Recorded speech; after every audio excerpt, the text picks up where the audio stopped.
Bismillahirrahmanirrahim. Assalamualaikum warahmatullahi wabarakatuh. Alhamdulillahilladzi hadana lihaza wa ma kunna linahtadiya law an hadanallah. Laqad jaa rasul rabbuna bil haqq wa nudu an tilkumul jannah uristumuha bima kuntum ta'malun. Segala puji hanyalah milik Allah, Tuhan semesta alam yang telah memberikan kesempatan kepada kita untuk bisa bernafas di sisa-sisa umur kita.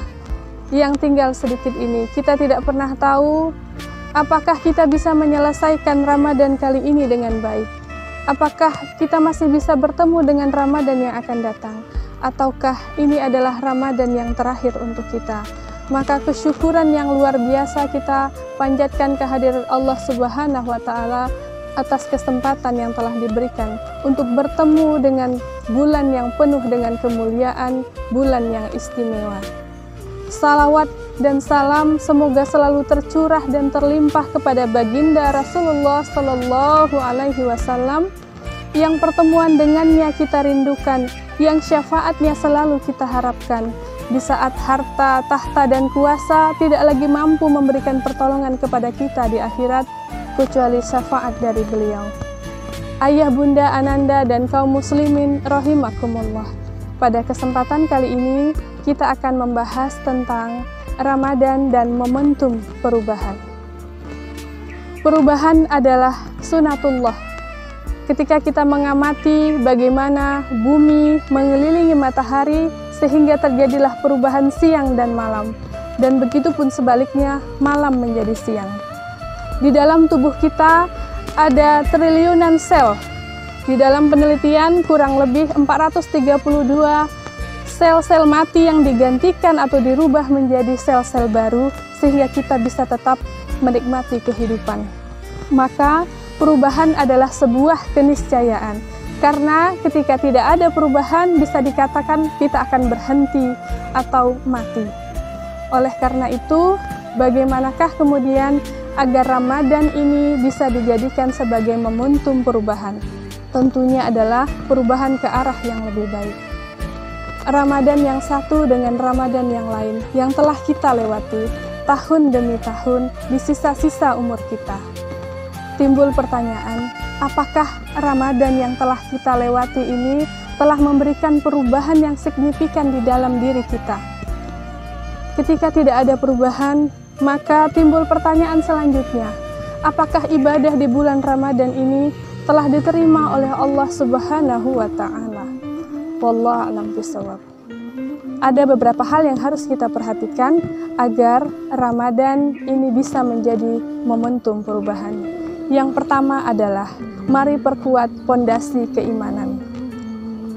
Perintah berpuasa itu tidak Allah berikan kepada semua orang, tapi kepada orang-orang yang istimewa, orang-orang pilihan, orang-orang khusus. Siapakah mereka? Yaitu orang-orang yang beriman. Ya ayyuhalladzina amanu, wahai orang-orang yang beriman. Ini sungguh seruan mesra yang Allah berikan kepada kita. Apakah semuanya merasa terpanggil? Tentu saja tidak, kecuali orang-orang yang beriman. Maka dengan landasan keimanan inilah, maka kita bisa melaksanakan ibadah-ibadah itu dengan ringan. Mengapa orang-orang yang beriman yang dipanggil? Karena orang-orang yang berimanlah yang mudah untuk melakukan ketaatan. Ketika Allah mensyariatkan sebuah hukum syariat, orang-orang beriman akan menjawab, sami'na wa ata'na, kami dengar dan kami taat. Maka bagaimana Rasulullah menanamkan ke pondasi keimanan ini 13 tahun di kota Mekah, Rasulullah terus memperkuat keimanan para sahabat sehingga benar-benar kokoh. Baru kemudian Allah menurunkan perintah sholat, perintah puasa, perintah zakat, bahkan perintah berjihad di jalan Allah. Ketika keimanan itu sudah melekat kuat di dalam diri kita masing-masing, maka mudah saja bagi kita untuk melakukan ketaatan, melakukan ibadah-ibadah. Begitulah para sahabat di sisi Rasulullah yang dengan sangat mudah, bahkan dengan penuh sukacita melakukan ibadah dan amalan-amalan, wabil khusus di bulan Ramadan.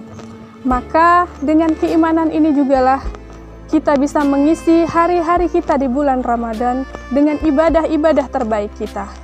Maka bersyukurlah kepada Allah ketika kita bisa berbahagia melakukan ibadah sholat dengan penuh kekhusyukan, tilawah Al-Quran, iktikaf, sedekah, dan lain sebagainya dengan penuh kebahagiaan. Karena ini adalah sebuah nikmat iman, nikmat Islam yang belum tentu bisa dirasakan oleh semua orang.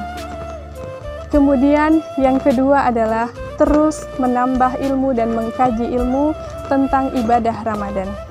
Jangan sampai karena keterbatasan ilmu yang kita miliki sehingga ibadah yang kita jalankan menjadi tidak sempurna. Kita harus terus menambah pemahaman, menambah keilmuan. Bagaimanakah puasa yang baik? Apa saja hal-hal yang bisa mengurangi pahala puasa? Apa saja hal-hal yang dilarang ketika berpuasa sehingga puasa kita tidak menjadi sia-sia dan bisa mendapatkan pahala yang sempurna di sisi Allah. Kemudian yang ketiga adalah menghadirkan kerinduan di bulan Ramadan. Bulan Ramadan, bulan yang penuh dengan keistimewaan. Allah turunkan di sana maghfirah atau keampunan. Bagaimana kemudian ini adalah bulan yang Allah umpamakan seperti matahari di gugusan bintang-bintang yang paling terang cahayanya. Diibaratkan seperti Yusuf di antara para sahabatnya. Sehingga begitu istimewanya bulan Al-Quran. Sepanjang tahun kita berdoa, ya Allah, sampaikanlah kami pada bulan Ramadan, berkahilah kami ya Allah, sampaikanlah ya Allah. Sehingga ketika detik-detik Ramadan itu sampai ke hadapan kita, semakin bergetarlah hati kita, karena begitu menunggu-nunggu hadirnya sebuah tamu istimewa, tamu agung Ramadan yang mulia. Sehingga ketika muncul kerinduan ini, maka kita tidak menyia-nyiakan kesempatan yang diberikan, tentunya dengan melakukan amalan-amalan yang terbaik sekuat tenaga, pikiran, waktu yang kita miliki. Hadirin rahimakumullah. Bagaimana juga di bulan Ramadan ini, bulan yang istimewa, Allah turunkan Al-Quran di dalamnya, Allah juga turunkan Lailatul Qadar di dalamnya. Bagaimana amalannya lebih dari 1000 bulan. Bagaimana kota Mekah itu menjadi kota yang istimewa, kota yang dilindungi, karena di dua kota itu adalah kota yang diturunkannya Al-Quran. Mengapa Jibril kemudian menjadi malaikat pilihan yang terbaik? Karena malaikat Jibril lah yang diperintahkan untuk menurunkan wahyu Al-Quran kepada Rasulullah SAW. Begitu juga baginda Rasulullah menjadi manusia terbaik sepanjang zaman, menjadi Rasul pilihan, karena Rasulullah lah yang dipilih untuk menerima wahyu Al-Quran. Begitupun dengan kita insya Allah. Ketika kita terus berinteraksi dengan Al-Quran, ketika kita dekat dengan Al-Quran, maka insya Allah kita akan mendapatkan kemuliaan. Sehingga kita tidak menyia-nyiakan setiap keberkahan yang ada di dalamnya. Kemudian yang keempat adalah 100% Ramadan. Mengapa 100%? Bukan 50% atau 30%? Setelah kita menyadari bahwa begitu banyak keistimewaan dan kemuliaan yang ada di bulan Ramadan ini, maka yang diharapkan selanjutnya adalah kita mengisi amalan terbaik itu full 100% hari demi hari, tidak pernah kita lewati dengan hal-hal yang sia-sia. Kita melihat fenomena di masyarakat bagaimana di awal-awal Ramadan orang berbondong-bondong ke masjid, masjid tumpah ruah, jamaahnya melimpah, karena bersemangat ingin melaksanakan ibadah sholat tarawih, tadarus, zikir, dan sebagainya. Namun kita melihat pemandangan yang berbeda ketika di tengah bahkan di akhir Ramadan. Ini sebagai bukti bahwa sebagian besar dari kita tidaklah menjadikan Ramadan 100%. Padahal yang paling utama adalah akhir dari Ramadan, bukan hanya di awal atau di tengah, apalagi ketika kita bisa maksimal 100%. Begitu juga bagaimana dengan akhir dari kehidupan kita. Yang Allah lihat adalah akhirnya, bukan awal atau tengahnya. Insya Allah ketika kita bisa mengakhiri hidup kita dengan baik, maka itu adalah husnul khotimah. Dan Allah juga menurunkan Lailatul Qadar itu di akhir-akhir Ramadan. Bagaimana juga memang cobaannya yang luar biasa.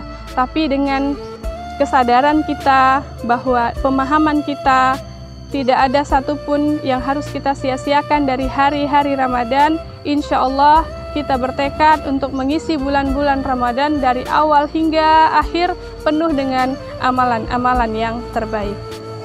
Ayah, bunda, ananda, dan kaum muslimin dimanapun berada, kita bisa belajar dari dua hewan ciptaan Allah, yaitu ulat dan ular.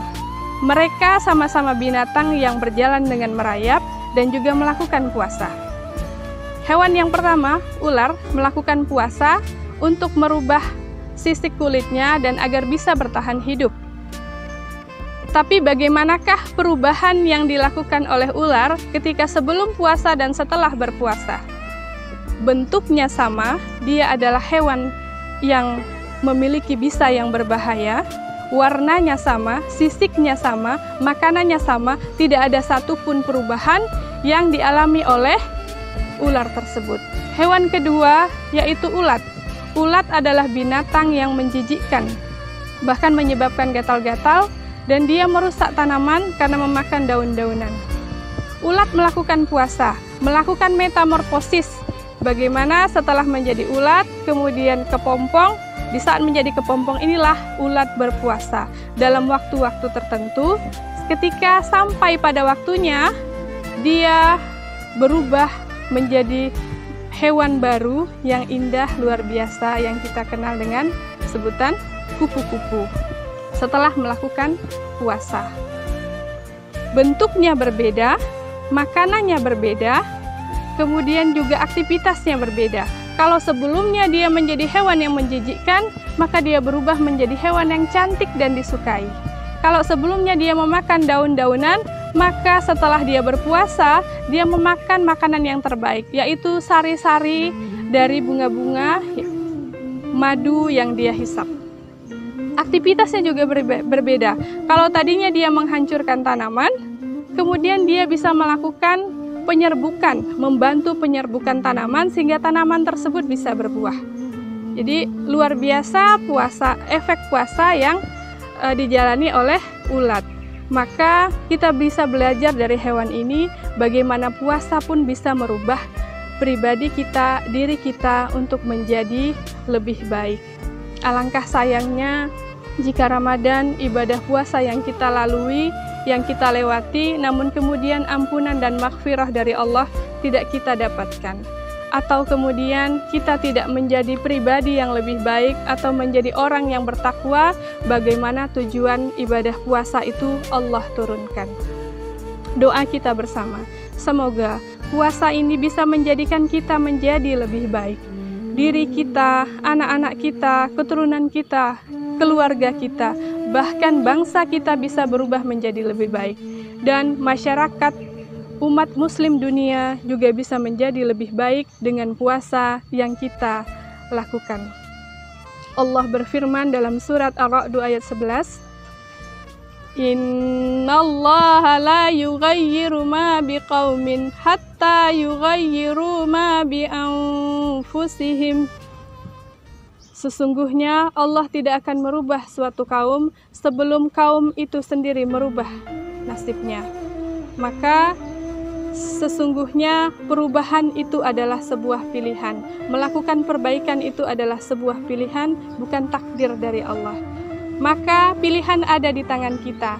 Kita ingin melakukan perubahan menjadi lebih baik setelah melakukan ibadah puasa, atau kemudian kita menjadikan ibadah puasa kita sia-sia tanpa perubahan yang lebih baik.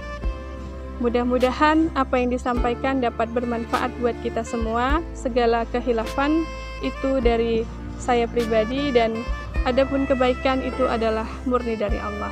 Hadanallahu wa iyyakum ajmain. Wassalamualaikum warahmatullahi wabarakatuh.